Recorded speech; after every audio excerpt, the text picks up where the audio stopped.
Ça me paraissait important de revenir une fois sur la confusion entre spiritualité et développement personnel. Le développement personnel, il est très complaisant avec l'idée de réaliser ses désirs personnels le plus vite possible, sans les remettre en question. La spiritualité, c'est ce qui amène depuis les strates de surface de l'être où on a tendance à se limiter, la pensée, l'émotion, et de descendre vers une dimension de soi qui est un peu méconnue, qu'on appelle la nature profonde ou l'âme. Ça, c'est vertical, c'est pour ça que je parle de descente. Pourquoi est-ce qu'il faudrait s'engager dans une démarche? On s'engage dans une démarche spirituelle parce qu'on s'engage dans la vie. Tout est engagement, même si on ne l'appelle pas comme ça ou si on essaie de le contourner. Dès le moment de la naissance, on est engagé dans un processus. Là, on parle dans la démarche spirituelle d'un engagement conscient, c'est-à-dire de ne pas être juste porté par l'engagement de la vie quotidienne, de ne pas se laisser simplement porter par lui, mais d'accompagner. Donc l'engagement, finalement, c'est un peu la même chose que ce qu'on vit déjà, mais sous la forme d'un accompagnement. Chaque moment de ma vie quotidienne fait partie d'un processus et j'ai envie de le reconnaître comme un processus d'intelligence de la vie que j'ai envie d'accompagner plutôt que de le subir ou de ne pas le connaître ou de le fuir. Je vais faire un parallèle pour les besoins de l'explication, c'est je regarde un film sur Netflix, à moitié endormi, sans savoir que je le regarde et en oubliant que je l'ai vu après.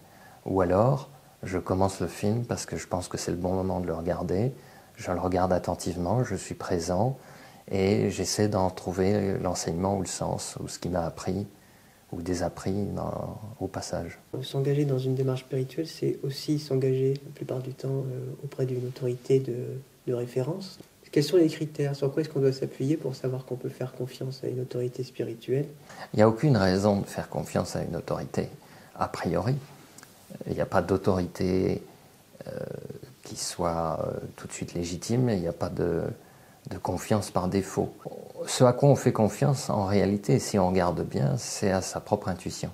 Si on se trouve face à quelqu'un et qu'on a envie d'écouter, c'est parce qu'intuitivement, on se dit « j'ai envie de l'écouter ». C'est jamais vraiment venu d'autre chose.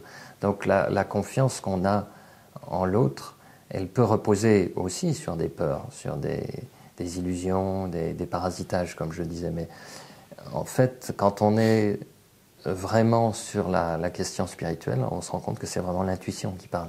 Et c'est ça qui donne la confiance, mais ce n'est pas vraiment une confiance en une personne, en un individu. C'est quelque chose qui passe dans la relation. Mais du coup, je reviens à ce que je disais au début, ça veut dire qu'il n'y a pas de problème, au contraire, à questionner, à tester et à interroger, parce que la question n'est pas une question personnelle. Personne ne doit demander par défaut au départ « faites-moi confiance ». J'ai besoin d'être aidé, d'être accompagné pendant un temps de ma vie, ce n'est pas forcément éternel non plus, et je vais faire confiance à ça. Puis à un moment donné, il y a autre chose qui se passe, qui n'est pas forcément une perte de confiance, parce que souvent les ruptures, c'est des pertes de confiance. Et il peut y avoir un cheminement qui est beaucoup plus naturel, où il y a une forme de confiance qui s'installe, et puis à un moment donné, sans perdre la confiance, une autonomie beaucoup plus complète qui à ce moment-là, est mieux fondée, qui est moins parasitée. Mais alors justement, puisque dans un premier temps, on est soi-même très parasité, on peut croire que des expériences émotionnelles sont des sentiments, on pense qu'on est à l'écoute de l'intuition et en fait on ne l'est pas vraiment, etc. Il y a énormément de gens qui se déclarent enseignants, etc. Est-ce qu'il n'y a pas quand même des qualifications un peu objectives sur lesquelles un jeune adulte qui a envie de s'engager peut se baser? On peut ressentir ça, bah tiens, lui, je le sens bien comme ça, etc. Et puis finalement se rendre compte plus tard, ce n'est pas forcément d'ailleurs un problème, qu'il y avait des gros problèmes avec cette personnalité, etc. Mais est-ce que de prime abord, on ne peut pas quand même se baser sur un certain nombre de critères un peu simples? Pour moi, le premier critère, c'est la vraie intuition. Dans les moments forts de la vie, c'est toujours l'intuition qui intervient, même si on ne l'écoute pas. Donc la première chose, c'est l'intuition. Intuitivement, on sent. Parce que quand quelqu'un me dit, par exemple, « je sens bien ce que tu dis », souvent c'est en rapport avec une impression que j'appellerais intuitive à ce moment-là, que ce n'est pas que intellectuel, que de la séduction, que une leçon bien apprise, que quelque chose qui reste en surface, que quelque chose qui va satisfaire mes petits désirs. On sent, on sait. Après, ça peut être vite parasité, effectivement.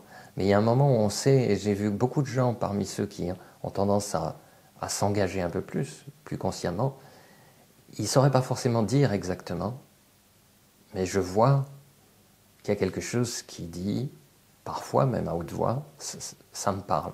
Il y a une tendance, surtout dans le développement personnel, à privilégier la rapidité, le dynamisme, l'effervescence. Donc on revient dans cette notion d'effervescence qui est si chère à la jeunesse, c'est-à-dire qu'il faut qu'il y ait de l'intensité et de l'effervescence pour que ce soit vrai et intéressant. Je dirais que ça peut être bien inspiré de faire attention à l'effervescence. Quand on sent qu'il y a une sorte de provocation à vous allez réaliser vos désirs, soumettre les lois de l'univers à votre propre volonté, ou des stages avec des méditations très dynamiques ou beaucoup de mouvements, où il faut finalement rester en surface des choses dans une énergie qui semble être revitalisante. Là, je pense que on peut être dans une forme de complaisance autant dans la position de l'enseignant que dans ceux qui écoutent. Il y a une invitation à descendre qui est plus difficile, qui est moins évidente, mais qui pour moi est un critère. Si j'écoute quelqu'un ou quelque chose, j'écoute d'abord si sa façon de communiquer, sa transmission passe par une invitation non verbale, une invitation presque énergétique de comportement à descendre, à aller vers la profondeur, à ne pas suivre forcément uniquement un fil logique et me rassurer sur ce que je sais déjà. Est-ce qu'il y a des qualités pour être un bon disciple? C'était pas la question. C'est un peu ça, oui. Oui, le désir de se connaître, de savoir qui on est et ce qu'on fait ici. C'est fondamental. Qui s'engage à ce moment-là? S'il n'y a pas quelqu'un, une nature profonde qui pose la bonne question au départ. Donc d'abord, une sorte de curiosité, au minimum une curiosité saine à savoir ce que je suis vraiment. Ce qui vient très vite, c'est la nécessité d'entretenir une certaine forme d'ouverture et d'écoute. Pas forcément pour prendre, parce que ça fait toujours peur. L'ouverture à l'écoute, ça voudra dire s'ouvrir et écouter et tout prendre sans discernement. Donc comme ça fait peur, je dois préciser, en réalité, l'écoute ne devrait pas faire peur parce qu'il faut tout écouter. Ça ne veut pas dire forcément qu'on va tout prendre. Mais on ne peut pas faire un choix, le choix de recevoir ou de rejeter quelque chose si on n'a pas d'abord écouté. Donc il y a, après le désir de la connaissance de soi, il doit y avoir la capacité, ou un minimum de capacité ou de désir à écouter. Et puis, je dirais aussi une capacité à pouvoir de temps en temps rester seul avec soi-même, peut-être même fermer les yeux, descendre en soi. Une capacité minimum à ne pas toujours fuir. Tu parlais souvent de l'honnêteté radicale à une époque. L'honnêteté radicale, c'est quelque chose qui vient ensuite. Ça pourrait être en troisième position. Mais si elle n'est pas là tout de suite, elle peut venir assez vite. Mais elle viendra forcément parce qu'on découvre que la connaissance de soi, c'est quelque chose qui demande à être vraiment très honnête, à être radicalement honnête.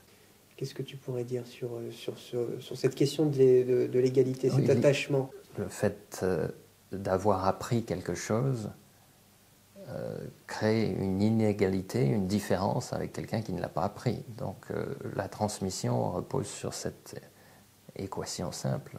Si quelqu'un a appris quelque chose et que l'autre veut l'apprendre alors qu'il ne l'a pas appris, il doit écouter. Et on le remet en question, cette inégalité apparente, qui est en fait simplement le début d'un échange.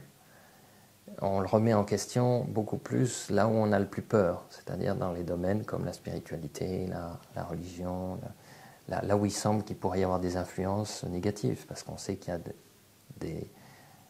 des problèmes parfois. Donc on remet en question, on voudrait que là où le risque est le plus grand, que tout le monde soit égal, comme ça on effacerait le risque. Il n'y a pas d'égalité dans les formes du monde, il y a des égalités essentielles, pour revenir à cette idée-là.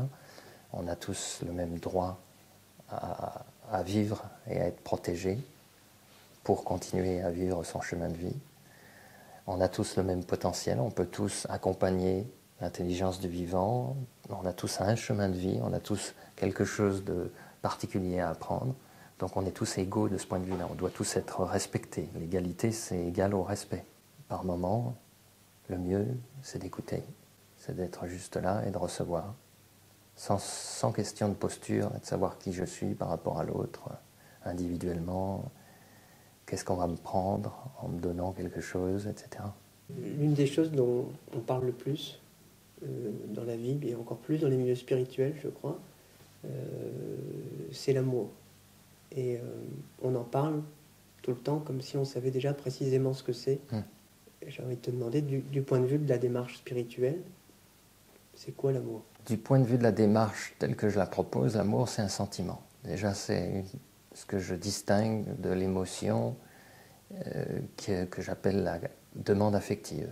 Ça, c'est déjà un premier discernement. C'est-à-dire qu'il existe en soi quelque chose qu'on n'a pas besoin de créer, qui s'appelle l'amour, et un sentiment naturel, spontané, parfois bridé, mais spontané, qui s'appelle l'amour. Et ce qu'on appelle amour en général, c'est une demande affective, très personnelle, très égocentrée, très basée sur un manque. Quand on commence à connaître sa nature profonde, on découvre qu'il y a que l'amour, c'est la substance essentielle de l'univers. Mais ça, c'est une autre étape.